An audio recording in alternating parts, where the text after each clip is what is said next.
आज की सबसे बड़ी प्रॉब्लम लैक ऑफ नॉलेज नहीं है, लैक ऑफ इम्प्लीमेंटेशन। जेई की तैयारी करने वाले स्टूडेंट्स, नीट की प्रिपरेशन करने वाले स्टूडेंट्स के लिए भी इस तरह की प्रॉब्लम्स आती ही रहती है। मोटिवेशनल के वीडियोस देखते हैं, स्ट्रेटेजी देखते हैं, टॉपर्स का रूटीन देखते हैं, टॉपर्स ने कौन से बुक से पढ़ाई की है वो देखते हैं, लेकिन आप खुद क्वेश्चन सॉल्व करने नहीं बैठते। आज इसी तरह की बात पे हम लोग थोड़ा डिस्कशन करेंगे कि एक नॉलेज कलेक्ट करना अलग चीज होती है और नॉलेज को अप्लाई करना अलग चीज है। इन दोनों में ही जमीन आसमान का अंतर है।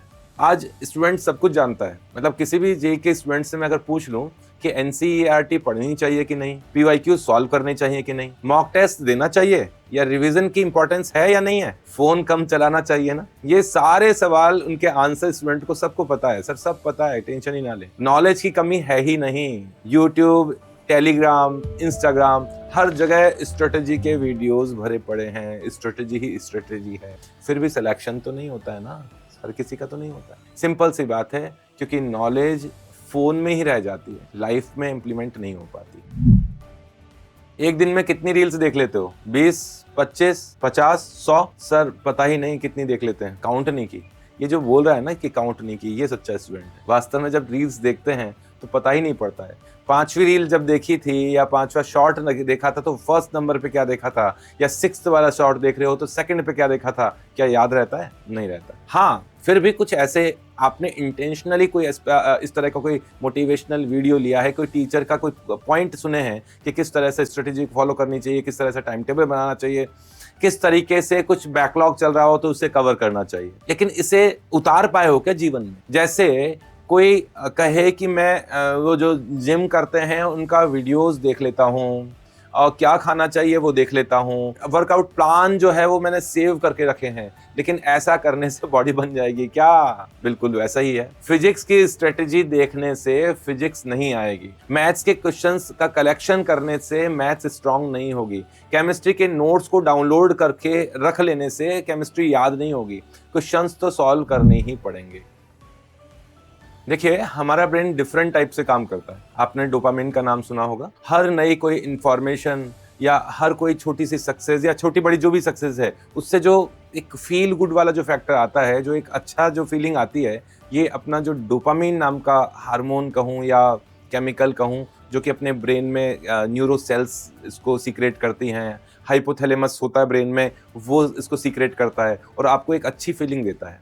वो सभी इंफॉर्मेशन, कभी भी कोई नई इंफॉर्मेशन होगी तो वो रिलीज होके आपको एक फील गुड फैक्टर देगी। इसीलिए तो नई स्ट्रेटेजी बनाते हैं तो मजा आ जाता है ना।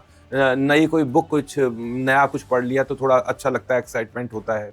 नया टाइम टेबल बनाया, 1-2 दिन उसको फॉलो किया और जब आपने फॉलो किया तो अच्छा फील हुआ कि हाँ यार, मैंने आज जो भी टाइम टेबल था, आज मैंने सारे पॉइंट्स मैंने कवर कर लिया आज के जो थे। लेकिन जब होता ये है कि जब एक्चुअल क्वेश्चन सॉल्व करने बैठते हैं तो ये तो एफर्ट लगाने पड़ेंगे ना। सॉल्व करने बैठेंगे तो एफर्ट लगाओगे और उसके लिए तो डोपामिन रिलीज नहीं होगा। डोपामिन तो तब रिलीज होगा जब आप उस एफर्ट के बाद में सक्सेस तक पहुंचोगे। तो स्टूडेंट्स की आदत पड़ी है कि वो जो डोपामिन है वो तो स्ट्रेटेजी की वीडियो से निकलता है, लेकिन मेहनत करने के बाद जब सक्सेस मिलेगी उसके लिए जो वो आनंद वाली जो फीलिंग है ना, वो तो पहुंच नहीं पाए, वहां तक तो पहुंच नहीं पाए।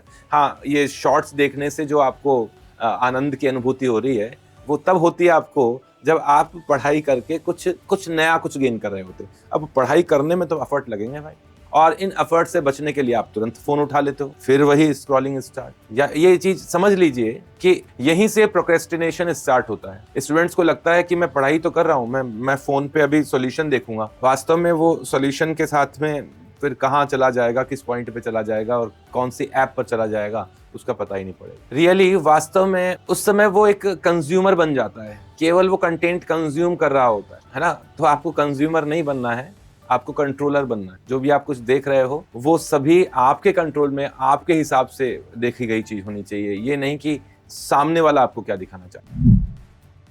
रिसर्च कहती है कि दिन में जितने छोटे छोटे आप डिसीजंस लेते हैं उनसे भी ब्रेन थकता है। जैसे सुबह उठे, फिजिक्स पढ़ूं या मैथमेटिक्स पढ़ूं, फिर दिमाग चलेगा कि यार फिजिक्स में क्वेश्चंस बचे थे, मैथ्स में थ्योरी बची हुई है, हाँ क्वेश्चंस करूं। ये भी एक डिसीजन ही है। छोटी छोटी बात बता रहा हूँ मैं, आपको लगेगा नहीं कि हाँ इससे भी कम हम थकते हैं क्या, लेकिन ये भी एक इंपॉर्टेंट पॉइंट है। हाँ, लेक्चर करूं या डीपीपी करूं, लेक्चर भी करना है आज का, लेकिन डीपीपी पहले सॉल्व कर लेता हूँ। नोट्स बनाऊं या पीवाईक्यू सॉल्व कर लूं, टेलीग्राम देखूं कि ऐप पे जाऊं।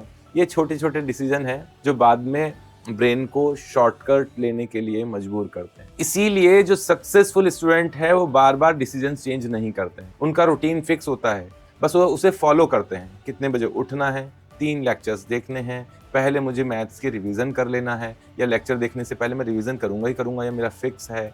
लेक्चर देखने के बाद मुझे क्वेश्चन सॉल्व करने हैं या एग्जाम्पल्स देखने हैं, या जब भी टेस्ट होगा तो उसके बाद में मैं एनालिसिस करूंगा ही करूंगा। ये सारे पॉइंट्स पहले से उन्होंने फिक्स किए हुए होते हैं। उनको अलग से स्ट्रेटेजी बनाने में या उसके साथ सेट होने में टाइम नहीं लगता है, क्योंकि उन्होंने इसको फिक्स कर रखा है।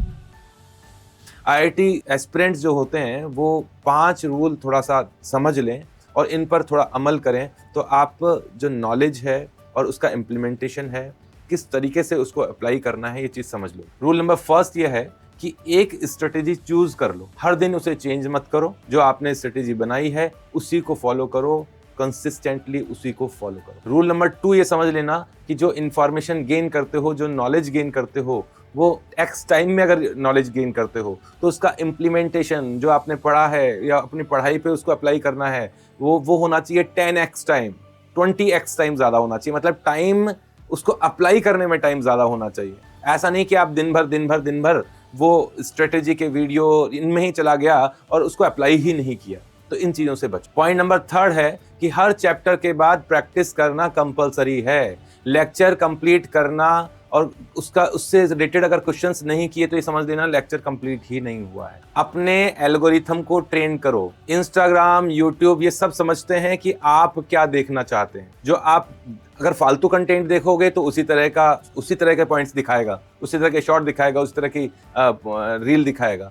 अगर एजुकेशनल कंटेंट देखोगे तो उसी तरह का आपको सजेशंस में आपको दिखाया जाएगा। इसलिए ये जो एल्गोरिथम है ये आपका सर्वेंट की तरह काम करे, ये आपके मास्टर की तरह काम नहीं करना चाहिए। रूल नंबर 5 है, रात को सोते समय हमेशा अपने आप से सवाल करो कि जो मैंने आज सीखा था उसे अप्लाई किया कि नहीं किया। अगर अप्लाई नहीं किया तो मैंने कुछ नहीं सीखा है। याद रखना कि फ़ोन एक प्रॉब्लम नहीं है, रील्स देखना या शॉर्ट्स देखना या कुछ स्ट्रेटेजी के वीडियो देखना ये प्रॉब्लम नहीं है। प्रॉब्लम तब शुरू होती है कि मोटिवेशनल वीडियो या ये मोटिवेशन जो है वो एंटरटेनमेंट बन जाता। तो इन चीज़ों से हमें बचना है। जेईई में सिलेक्शन उनका होता है जो सबसे ज़्यादा वीडियो नहीं देखते, जो सबसे ज़्यादा क्वेश्चन सॉल्व करते हैं, जो पढ़ा है उसको अप्लाई ज़्यादा करते हैं। इसलिए जो भी इंफॉर्मेशन मिले, जो भी डायरेक्शन मिले, उस डायरेक्शन को एक्शन में कंप्लीट करना, एक्शन में तब्दील करना आपका काम है। तो ऐसा करने से आपको सक्सेस जरूर मिलेगी। इस चीज को ध्यान रखना। मेहनत करो। All the best.